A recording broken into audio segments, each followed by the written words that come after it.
I started teaching leadership after years in corporate America. Now, out there, a performance review looks a little like this. You make some chit-chat, you get some praise, you get a raise, and then you part ways. It's simple. Well, let me tell you that teacher evaluations are nothing like that. Now, I will offer that the first time I received a teacher evaluation, I was honestly astounded by how much detail there is. There's charts, there's words. It's intimidating.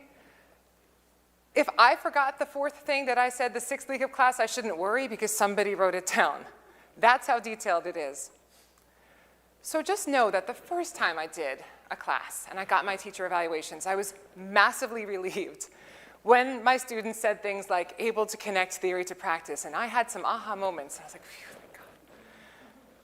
But I will also tell you that inevitably, the opposite happens eventually. And when that happened, I was devastated. Even if you get 100 positive evaluations, I will tell you, the words of somebody who is angry at you as a professor can really, really bite.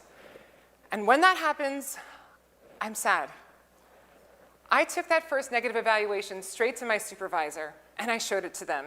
And I said, listen, I know I changed things up this time, and I know I'm tough, but I try to be fair, and my boss, they cut me off right then and there, and they said, Susan, I know you're a good teacher. It isn't easy for some students to receive feedback that they don't want to hear or grades that they didn't really like and then be neutral in the way that they evaluate you constructively.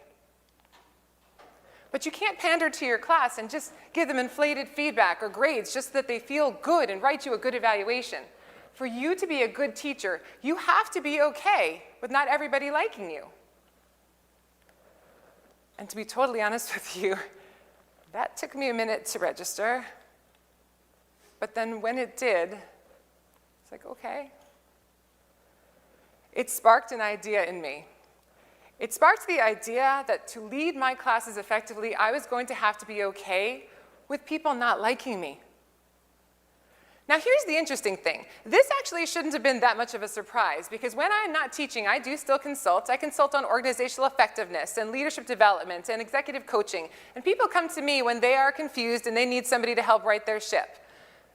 In fact, recently, I had a client that came to me, and something very similar was happening. He was the kind of guy who people loved to collaborate with and ideate with during the day. And by night, they'd go out for beers and have laughs at the bar. And he was given a plum role leading a high-visibility team. And it was going so well until it didn't. The odd part was that he had friends on that team. Friends who he thought would do right by him because they're friends, but they didn't. And in fact, when he tried to confront them on a missed deadline or something, they would wind up going out to a driving range and hitting some balls instead and laughing.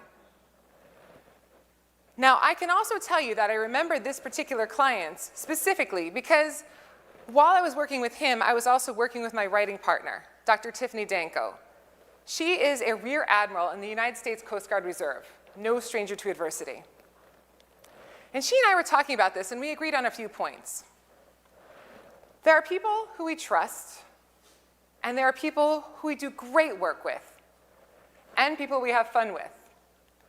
And it is awesome when that person is our boss. But when it comes to being in charge, it's called leadership, not likership. If you're doing your job, and this may go against the grain, you need to do what is right, not what will always be liked. You need to lead. So how do we do this? How do we lead in a way that's independent of being liked? Now, as someone who teaches emotional intelligence and empathy, believe me, this isn't easy to get my arms around either. But we don't need to turn into cold-hearted robots. What we do need to do is keep a few fundamentals in mind. And what I'd like to do today is offer to you 4 ideas, 4 suggestions so that we can lead for the whole, not for the likes. Now, the first idea that I have is simply that we need to have clear accountabilities, and then we need to manage to them. People need to know what is and is not acceptable in terms of performance and professional behavior. Now, think about this. You're driving down a road, and you're speeding, and you get caught, and you get pulled over.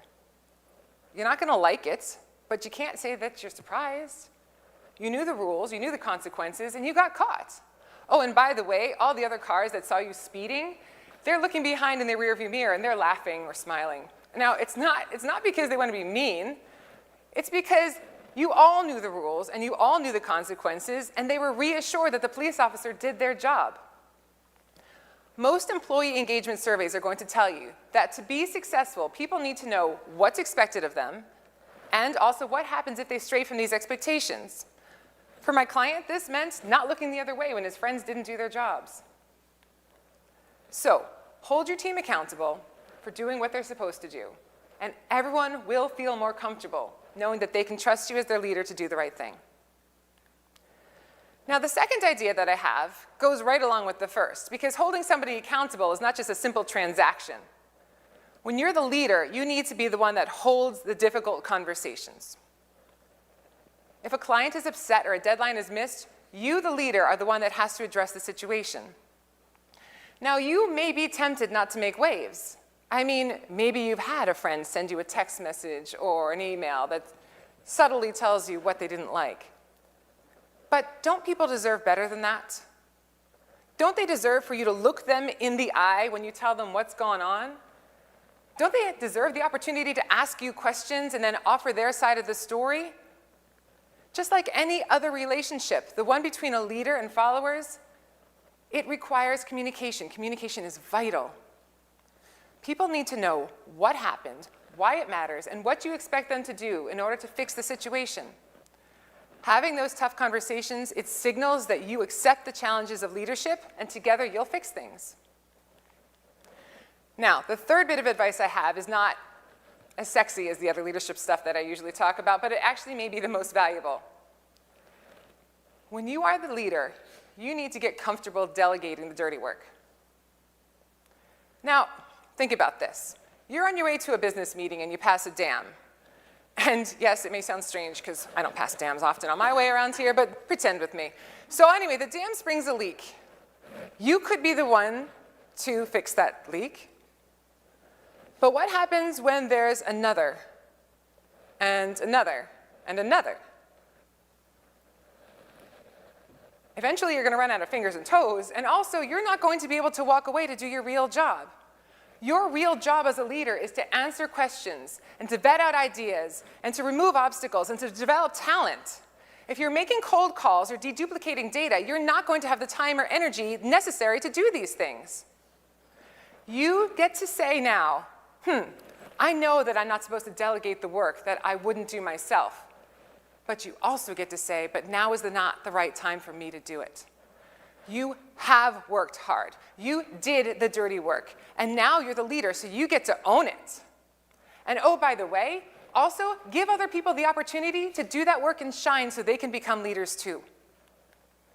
Instead of trying to be the nice guy and working twice as hard to do it all, show them that you are comfortable leading now. My fourth bit of advice, it should be something intuitive.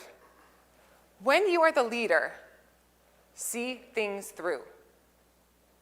Now, this should be intuitive because there's no way you're going to be a leader if you decide to give up on a job halfway through.